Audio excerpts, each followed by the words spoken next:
The demon fled, and Burke was rescued. Emerging from the coffin, Burke found it full of books.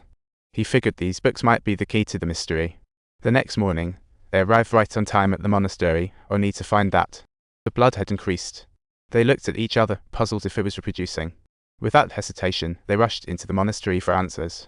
But Burke was unable to enter due to being a male, thus necessitating the brave solo venture of Ailin.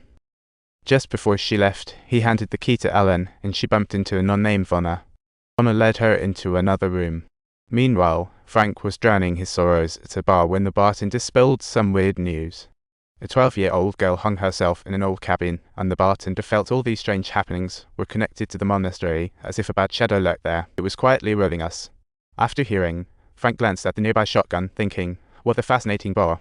Burke was in the hall studying the books, filled with info about demons, just as the monastery's doors were shutting on time while he was lost in a dream.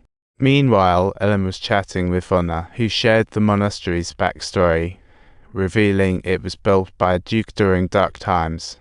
It contained countless spells and rituals for summoning demons from hell.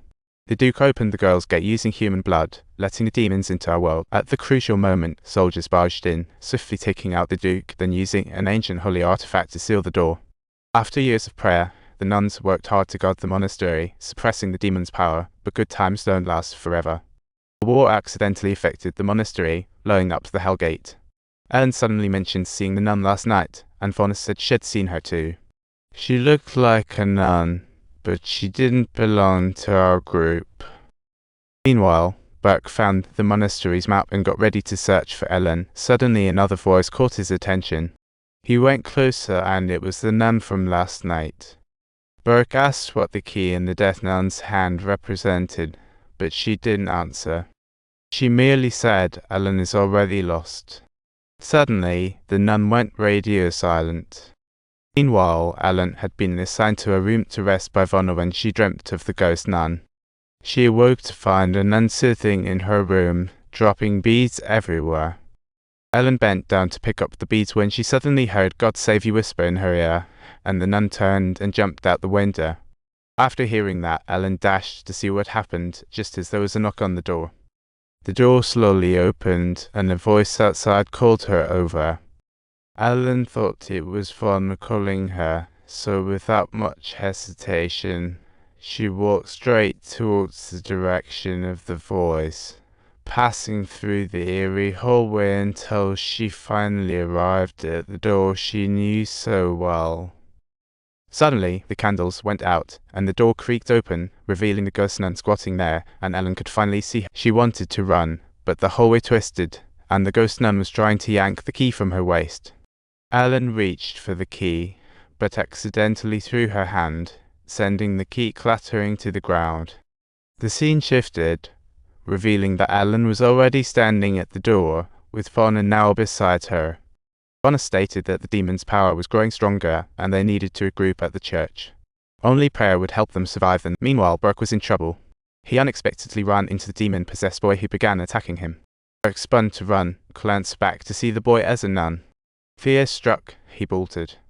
Burke's body darted forward like a little red spider, sprinting away madly. Ailin arrived at the church and spotted a white cloth on the ground. Opening it revealed none other than Vonna's lifeless body. At that moment, a swarm of nuns came in, starting to pray while Ailin knelt down in confusion. After prayer, they prepared to execute Vonna, but Frank burst in at the critical moment to resolve the crisis. Burke joined Ailin as she prayed. Suddenly, a force tugged her clothes, leaving a pentagram on her back. After that, Burke and Frank finally collected themselves. The three came together, and Ailin informed them about praying with Burke raised an eyebrow of suspicion, asking who was praying. Ailin turned around to find that the nuns were suddenly gone. Burke proclaimed, "This is an illusion. They met phantoms, only Vonna's body was real." Just as they were puzzling over this, Vonna suddenly exploded into a corpse shower, launching a crucifix straight at Burke's leg. Ailin quickly sprinkled holy water. Burke grabbed it, chanting incantations non-stop, and flames arose. The corpse struggled to rise, while Frank shot it down. As they regained their senses, Frank declared it was too late. The demon was released, but Burke said it wasn't simple to enter our world. It must seize human souls. The suicidal nun was the last soul of the monastery. She hadn't committed suicide, but rather made an appearance. It was to prevent the demon from taking her soul. Now they needed to shut the gate and seal the demon. Ailin replied that the gate was in the underground crypt, but sealing it required a relic with holy blood. The key might hold the answer, and they soon arrived at the underground crypt. At that moment, Burke noticed a statue nearby and couldn't help but recall the scene from Ailin's dream, speculating in his mind that Maria might have pointed the way. This statue was probably it, as the light from it illuminated the spot where Ailin inserted the key. Sure enough, it contained a relic with holy blood, and Burke handed the artifact to Ailin, the Holy Sister.